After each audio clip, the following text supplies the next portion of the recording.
everyone, this is Basima Bhattapi. Welcome to my channel. This is the last part of my Nepal vlog where I'm going to be sharing the sunrise in Nagarkot, our overall overview of the hotel that we stayed in, Bhaktapur Darbar Square, a full tour and its history, a little bit about the Kathmandu Darbar Square and its history and overall idea, and last but not the least the Swayambhunath or the Monkey Temple. So let's get started.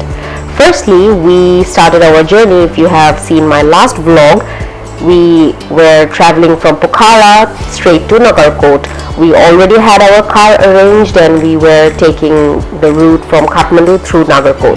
So we are in a restaurant because we are like super hungry, exhausted, and we just heard that in Nagarkot whenever we are gonna reach, it's almost 7:30. So we're gonna reach at around 9, and at that time Nagarkot is more like a little bit village area, so there are no restaurants, so we have to eat from the hotel. So what if we don't like the hotel food? So we don't want to take any risk, and we were hungry as well, so that's why we ordered, as you can see the menu, it's in full Nepali. So we asked the lady and she told us the menu in Hindi. So yeah, we ordered chicken momo, chicken chow mein and aloo paratha. Let's see how it is. So the food was actually really amazing. This aloo paratha, it was very hot, and also the chow meins I liked it the most, and they were actually freshly made. And one thing that actually amazed and I was very overwhelmed to see in Nepal is that everybody works together. So this restaurant was run by a family. So the father, the mother and the children, they are helping each other out. They're handing the menu card and everything. So it's very interesting and very so much to learn from their culture. Very, very nice. So anyways, we reached the Himalayan View Hotel, and it was almost like we said that we assumed we will be there at 9:30, so it was almost kind of like 9:30 to 10ish.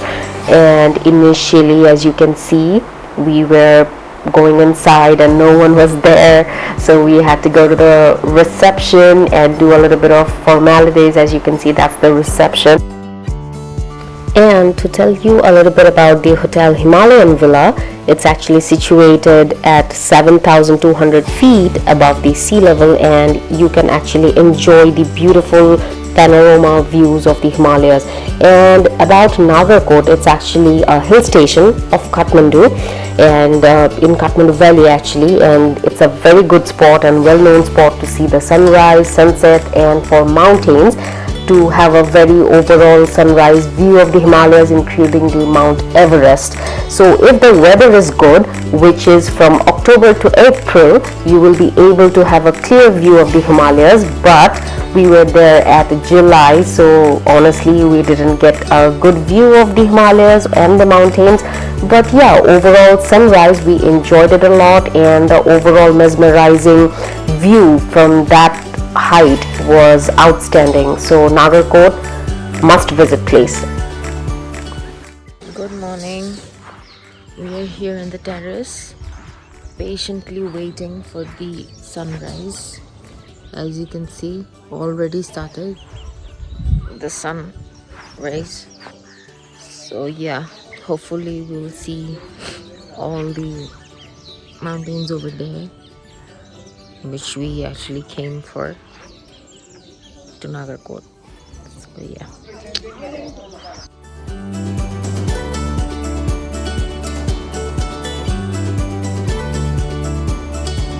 So as you can see, after a lot of waiting at around I think 5, it was finally time for sunrise, and we did enjoy the overall process of seeing the sunrise and the changing of colors and the overall view. So Hotel Himalayan Villa, we did enjoy there, and the process of having a terrace, going to the terrace, a lot of people were there actually. They were enjoying the sight from their own balconies or the common shared terrace.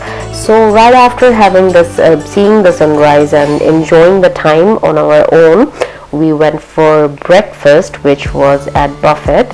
And this is, as you can see, the living common area. That's the terrace. And overall the hotel is really good. The vibe is really cozy. We had a great time. Just I felt that the hotel, it was a little bit old, the floors and everything, but yeah, they maintained it in a nice way. So yeah, after that we quickly got dressed and headed towards Kathmandu to start our day and visit the Kathmandu city. And our first destination was Bhaktapur Darbar Square. This is our ticket to Bhaktapur. Very cool tickets. I'm gonna keep this as souvenirs. So yeah, heading towards Bhaktapur. We have already actually entered the area, as you can see.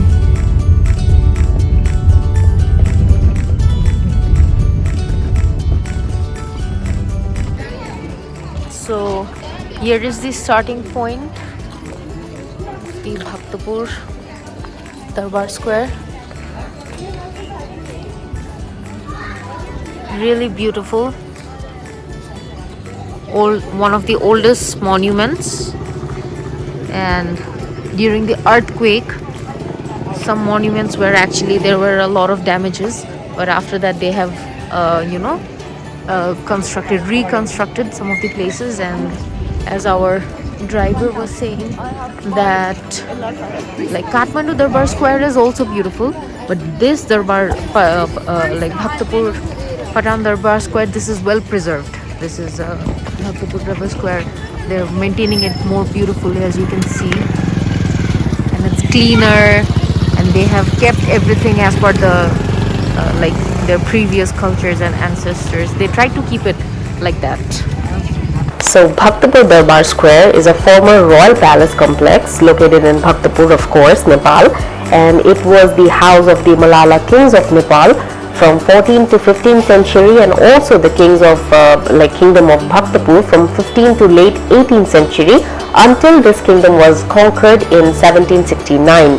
The Darbar Square wood, it's actually generic for the Malala palaces. So you can find, you will see the Kathmandu Darbar Square, the Patan Darbar Square, it's also called the Darbar Square, right? So Nepal in overall they have 3 Darbar Square, if I'm not wrong. So that is Kathmandu, Patan, and this is the Bhaktapur, and this is one of the most famous Darbar Square, and it's huge as well. It has so many monuments inside, temples. I'll show you in a while. It's popular for its religious, cultural and historical heritage, and the city rich in ancient arts, religious values, fabulous cultural traditions, cultural masterpieces and ancient sculptures. And it's also known as one of the most big open museums as well. So to tell a little bit more about Bhaktapur is that during its height, Bhaktapur Darbar Square contained 99 courtyards, but totally hardly it's like 15 courtyards remain, and that's because of the massive earthquakes that Nepal has seen throughout the past years. The square has lost most of its buildings and courtyards to frequent earthquakes, particularly in 1833, 1934, and also very recent in 2015. So a few of the damaged buildings were restored, and most of them are still on process. They're working. So yeah, it's actually sad to see the so many historical monuments and this nice fine work is getting damaged due to natural calamities. Still, there are so many major attractions in Bhaktapur Darbar Square, like the temples, and this is one of the very well-known Siddhi Lakshmi temple.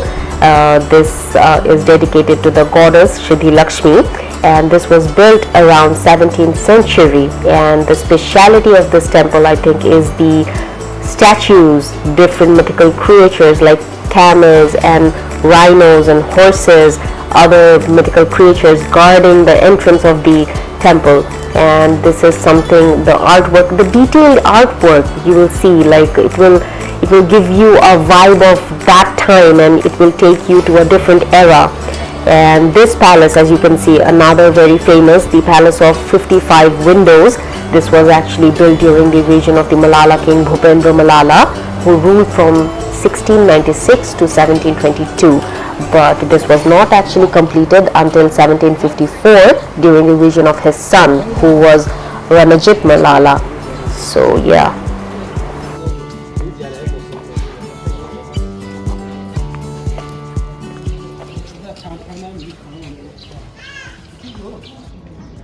I think these were damaged during the earthquake and they're reconstructing it.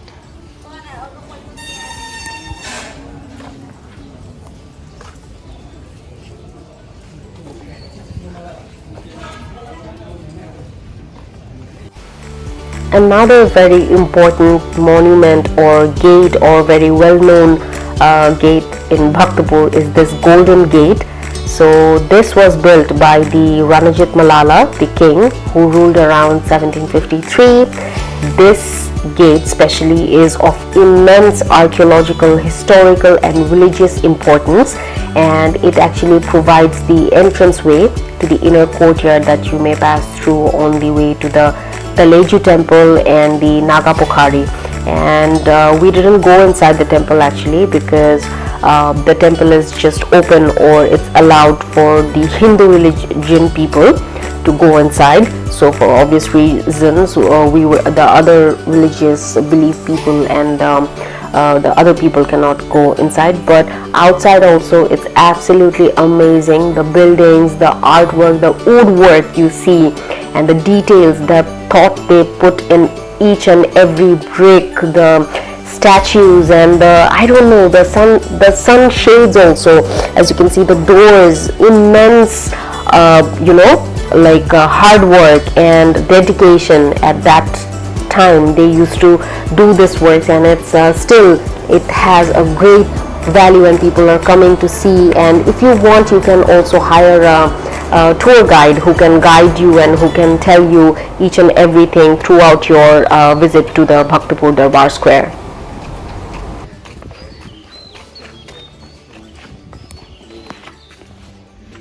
As you can see, the railing is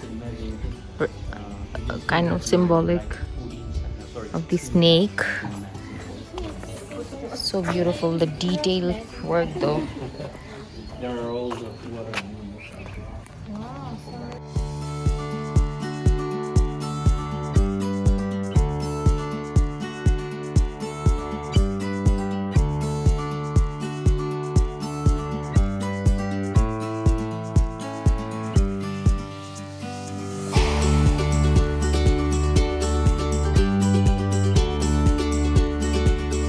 Next we have is the Nayatapola temple. So Nayatapola, this is actually in Newari language, it means 5 stories, and the symbolic, it's actually symbol of 5 basic elements.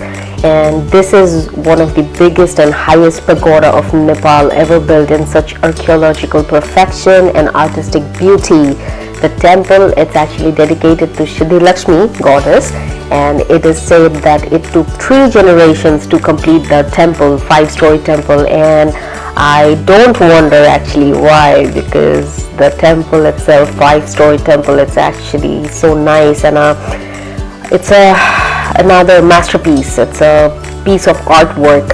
And overall, the other temples, the 3-storied and this overall buildings as well, it will take you to, I don't know, like, you remember when we used to see Aladdin and the Arabian Nights, we used to hear, we would go in a different era, like in our mind we would be somewhere else. It does the same thing. So please do visit Bhaktapur Darbar Square, it's worth visiting. Next we have is the Kathmandu Darbar Square. It is one of the 3 Darbar Squares or the royal palaces during the Malala Kings, and is one of the UNESCO's World Heritage Sites.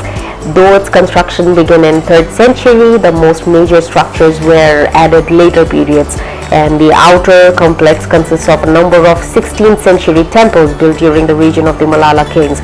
But unfortunately, on 2015's major earthquake, which was estimated magnitude of 7.9, which hit the region and severely damaged the square, whole square, and reducing several buildings to rubble, the most prominent of which was the century-old wooden structure, the Kathmandu Darbar. So yeah, it's very sad. the buildings are reducing, and the monuments and the memories that we have of those eras are reducing day by day. So until and unless everything is damaged, please do visit and be a part of have it in your memory. It's worth visiting the Kathmandu Darbar Square. So the last place that we visited during our Nepal tour, especially in Kathmandu and before going to shopping, is the Swayambhunath Temple. So to say a little bit about the Swayambhunath Temple, it is an ancient religious complex at the top of the hill in the Kathmandu Valley, and it's on the west side of the Kathmandu city. The Tibetan name for this site means the sublime trees, for the varieties of trees found in the hill.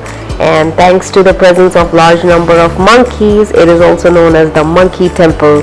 So this temple is surrounded by various beautifully carved temples, statues of deities, fluttering prayer flags, Buddhist prayer wheels, and also the central white stupa. You can see various stupas inside the temple. It's actually really big, and the central white stupa is topped by a golden spire that depicts Buddha's eyes in all four directions. And as you can see, these are like coins which you can throw in the wishing well. So yeah, these are some of the very important things inside the temple. And also to say a little bit about this temple, this sacred pilgrim is like I said, site of hundreds of monkeys, and they are actually considered holy to the Tibetan Buddhists and Hindus especially. And according to the legend, Manjushri, the Bodhisattva of wisdom, was in the process of raising the temple in the hill when the lice in his hair actually transformed into these monkeys. And Swayambhunath means self-arisen and is derived from that legend as well. And the story alone provides enough inspiration of the visitors to struggle through, to climb and to the trekking and to get to the temple. And it gives you a very nice and panorama view of the Kathmandu Valley actually, along with the playful monkeys swinging on the trees, prayer flags. It's a colorful vibe, and it will take you to again a very peaceful and very religious mindset. And even if you are not a very religious person or your beliefs are different, this religious flags, the sounds of the temple bell, it will give you a different peace of mind, that's for sure. And you will overall enjoy the temple and the structure and overall vibe of the temple. With that, I'm gonna say goodbye. I hope you enjoyed this video. Thank you so much for watching. I hope it was informative, and I'll see you on my next video. Love you. Bye.